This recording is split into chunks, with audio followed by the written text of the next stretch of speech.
mañana en la revista, como ya lo habíamos anunciado, nos acompaña el doctor Carlos Nava, secretario ejecutivo del CIRMES. Buenos días, bienvenido a la revista, doctor. ¿Por qué para ustedes, para el CIRMES, se debe declarar alerta sanitaria en Bolivia? Primero, un saludo cordial a toda la población boliviana y en particular a Cochabamba y a tu persona. ¿Por qué razón? Primero, de que se ha descuidado y se ha improvisado las medidas epidemiológicas que debería haber tomado el Ministerio de Salud, porque tanto en los servicios de salud del área rural como los servicios urbanos no disponemos de las medidas de bioseguridad. El caso ocurrido en Caranavi con la colega que ha fallecido, siendo el caso primario, que atendió a la paciente que falleció antes de la doctora, que es el caso índice o caso cero, ahí ya deberían haberse tomado todas las medidas de vigilancia epidemiológica, porque esta patología es de denuncia inmediata. No ocurrió de esa manera. Por lo tanto, esto ha sido un acto de improvisación por las siguientes razones.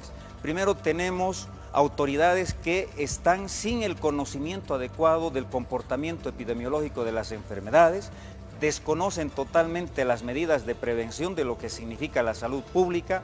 Tercero, no contamos con un presupuesto adecuado para actuar inmediatamente en este caso de brotes epidémicos, en la que prácticamente se ha jugado con la vida de 2 pacientes y ahora estamos con 2 colegas en terapia intensiva y 3 casos sospechosos para probablemente confirmar de aquí a 14 días con un examen laboratorial que se está realizando en la CDC de Atlanta. Estos antecedentes, más la falta de medidas de bioseguridad, Marcela y queridos conciudadanos, porque definitivamente la salud en Bolivia ha sido totalmente descuidada. La ministra de Salud desconocía totalmente todo este brote epidemiológico, no sabe que es un caso sospechoso, que es un caso probable y no sabe que es un caso confirmado. Es por estas razones que nosotros le pedimos a las autoridades de que no se juegue más con la salud de los profesionales en salud y fundamentalmente con la salud de la población. Doctor, hablando de las medidas de bioseguridad en Cochabamba, los hospitales se cuentan con las básicas. Por ejemplo, en el hospital Viedma, los galenos tienen guantes, tienen barbijos 3M, ¿cuentan con un guante, por ejemplo, para cada paciente? Ya decía de que los servicios de salud del área urbana, que en este caso son hospitales de tercero y segundo nivel, no cuentan con medios y medidas de bioseguridad, por ende es que no disponemos de estos elementos básicos para cuidar la salud de la población como medida preventiva. Peor en el área rural, no se dispone nada.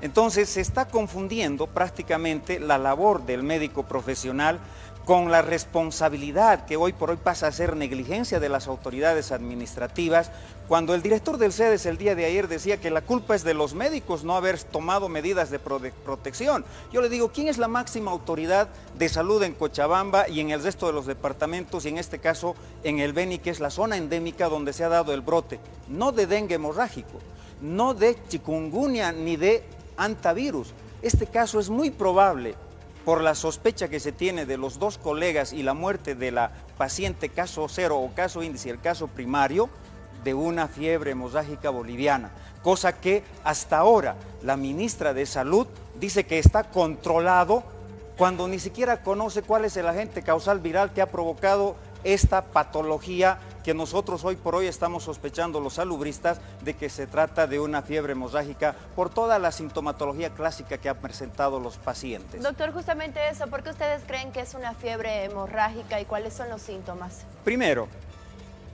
debemos señalar de que la paciente que acudió al servicio de salud en Caranavi era una paciente que presentaba fiebre, presentó cefalea, presentó mialgias, quiere decir dolor muscular, presentó dolor articular, artralgias, y en los laboratorios que hizo el colega que maneja el programa de dengue y probablemente de influenza H3N2, descartó esas posibilidades y manifiesta de que no es esos casos, y sale leucopenia, plaquetopenia, que es un déficit o disminución de las plaquetas y de los glóbulos blancos. Estas 6 sintomatologías o estos 6 síntomas han ido acompañando además de hemorragias a nivel nasal y hemorragias digestivas en los pacientes que al final les han conducido hasta terapia intensiva.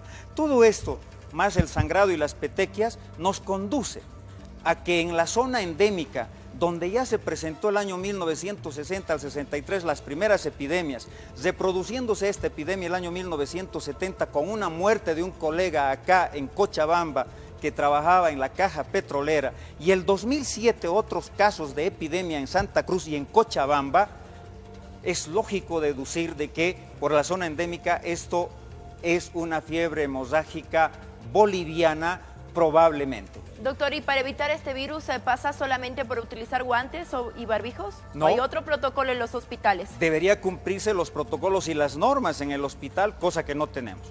El gobierno ha manifestado con mucha sobriedad diciendo de que debería pasarse a tomar medidas de vigilancia en el grado 4, cuando ni siquiera tenemos las medidas de bioseguridad y no podemos tomar medidas de grado 4, porque ni siquiera se ha identificado al agente viral. En este caso, nosotros cuando sospechamos de este virus, estamos pensando de que es el virus machupo, es un arenavirus que está en el reservorio llamado un ratón, un vector, que es el Colomus callosus, que defeca y al secar esta deposición, en el aire se contamina y los individuos empiezan a respirar. Esa es la forma de contaminación y la adquisición de esta enfermedad, cosa que ha ocurrido dentro del comportamiento epidemiológico. Es por esa razón que le pedimos al gobierno y a la ministra que declare alerta epidemiológica en Bolivia hasta que se confirme el caso sospechoso de fiebre hemorrágica boliviana. ¿Pero qué significa declarar alerta sanitaria en nuestro país? Primero, asignar un presupuesto adecuado. Segundo, tomar las medidas de bloqueo sanitario y epidemiológico en la zona donde se ha producido el brote. Y tercero, tomar medidas de aislamiento en la que los colegas que están en este momento en terapia intensiva y los 3 sospechosos sean sometidos a medidas rigurosas de la etapa 4 de esta medida de alerta epidemiológica o emergencia epidemiológica, que hasta ahora la ministra dice que está controlada. Yo le desmiento que no se puede controlar algún brote epidemiológico cuando se desconoce el agente causante de este brote. Bueno, gracias, doctor, por habernos acompañado esta mañana en la A ustedes revista. las gracias y a toda la población tomar las medidas de prevención usando barbijos, lo único que tenemos, comprándose en una farmacia, y evitar la transmisión directa a través de las gotitas de flugué o del aire que respiramos. Gracias.